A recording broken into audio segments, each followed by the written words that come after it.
Ndifuna kukalitsa kopambana muntu, kuonetsetsa njira zosalungama za muntu, pulumutsa itana kwathu kokoma kumwamba, dzakhala mulemelelo nthawi zosatha, dzakhala mulemelelo nthawi zosatha, dzanena kuimba nthano yachikondi kumwamba, maumbolo wokondedwayo kopanda imfa, dzakhala mulemelelo nthawi zosatha. Ndifuna kugwira ntchito mulendo, kusogoza otayika kupemphera kolimba, oyenda tsiku ntsiku nzakweza dzinalo, dzakhala mulemelelo nthawi zosatha, dzakhala mulemelelo nthawi zosatha,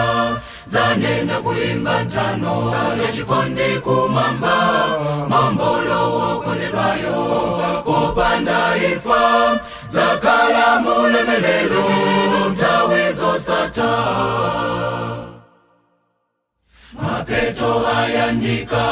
inetu ndiwona, kwathu kosatha uko kopanda usiku, ndidzaumilira iye poyang'ana mwamba, dzakhala mulemelelo nthawi zosatha, dzakhala mulemelelo nthawi zosatha, dzanena kuimba nthano yachikondi kumwamba, maumbolo wokondedwayo kopanda imfa, dzakhala mulemelelo nthawi zosatha, dzakhala mulemelelo nthawi zosatha, dzanena kuimba nthano yachikondi kumwamba, maumbolo wokondedwayo kopanda imfa,